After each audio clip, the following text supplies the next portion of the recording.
الله الرحمن الرحيم. السلام عليكم ورحمة الله وبركاته. أهلا بيكم حبايب قلبي في قناتي إبداعات الماسة. معاكم فاطمة في فيديو جديد. النهاردة هنعمل مع بعض كيكة جوز الهند. بقالنا كتير ما عملناش كيكات مع بعض. قررت النهاردة هعمل معاكم كيكة جوز الهند بطريقة جديدة ما عملتهاش قبل كده في القناة. أتمنى تعجبكم وتجربوها وتقولوا لي رأيكم فيها إيه. بس هي بصراحة طالعة تحفة تحفة والله. يلا بينا نقول بسم الله ونبتدي الفيديو بتاعنا. بشكركم كلكم على دعمكم ليا. بشكر كل حبايب قلبي اللي بيفرحوني ويدعموني. بحبكم كلكم في الله. ونقول بسم الله ونبتدي الفيديو. معايا ايه مع الكيكه بتاعتي؟ معايا كوبايه سكر، كوبايه دقيق، كوبايه الا ربع لبن، نص كوبايه زبده على زيت، تقدري تخليها زيت بس. معايا 3 بيضات، معايا الفانيليا بتاعتي، معايا كيس كيك شيف. دي مقادير الكيكه. ومعايا كوبايه جوز الهند وكوبايه لبن وتلت كوبايه سكر وورقه فانيليا ظرف. وهنبتدي الكيكه بتاعتنا مع بعض. الكيكه بتاعتي سهله وبسيطه جدا. هضربها كلها في الشفشق بتاع الخلاط. بسم الله. هضيف كل المكونات السايله معايا بسم الله مع السكر.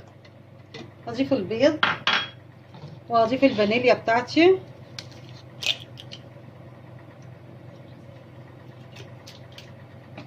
وهضيف اللبن والسكر والزيت والزبده وهضربهم حلو قوي. انا كل الحاجه اللي عندي بدرجه حراره المطبخ، البيض والزيت والزبده. هضربهم حلو في الخلاط حوالي 3 دقايق او 4 دقايق وارجع لك. هضيف الدقيق بتاعي في البوله اللي هشتغل فيها وهنزل بالبودر، بيكنج باودر، وهاخد رشه ملح صغيره خالص كده. وهخلط الخليط بتاعي ده حلو قوي مع بعضه. هقلب البودر مع دقيق ده طبعا انا نخلاه قبل ما اشتغل فيه. وهنزل بالخليط بتاعي اللي انا ضربته في الخلاط بسم الله.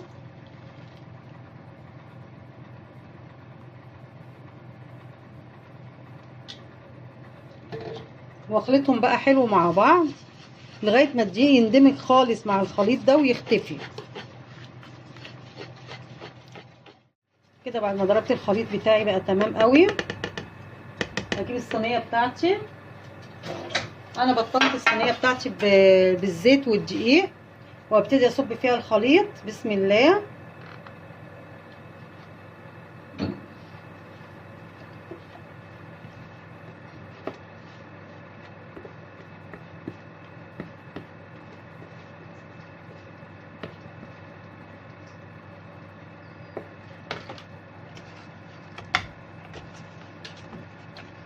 كده انا حطيت الخليط بتاعي خالص في الصينيه اهو كله. هعمل ايه؟ بوله صغيره اضيف فيها جوزة الهند بتاعتي والظرف بتاع الفانيليا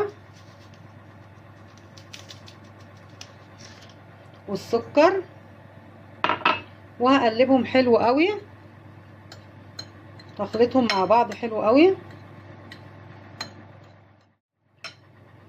واجيب صينيه الكيك اللي انا عملتها وابتدي اوزع عليها جوزة الهند دي. اغطي بيها الصينيه كلها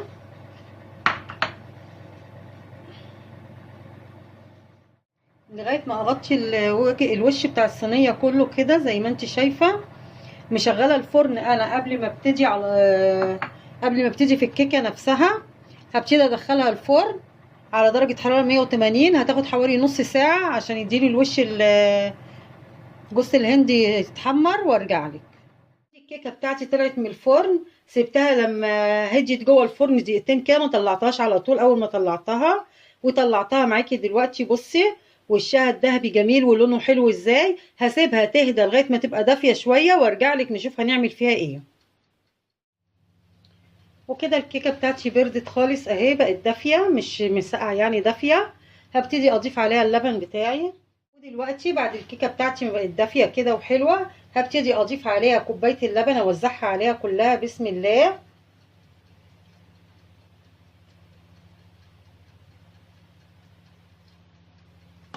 هحاول اشربها كلها كده باللبن.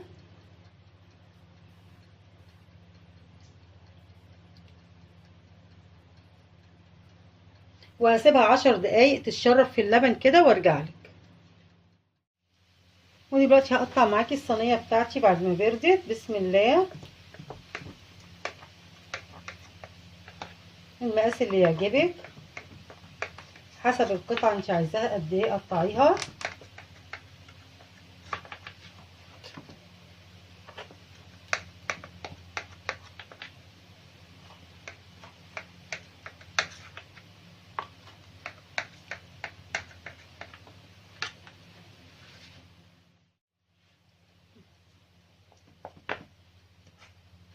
اقطعها معاكي عشان تشوفيها. بسم الله. بصي بصي الجمال والحلاوه عامله ازاي. بصي تحفه تحفه. جربيها ومش هتندمي ابدا. وده كده انا خلصت الفيديو بتاعي. بحبكم في الله ويا رب تعجبكم وتنول اعجابكم. قولوا لي رايكم فيها في التعليقات. والسلام عليكم ورحمه الله وبركاته.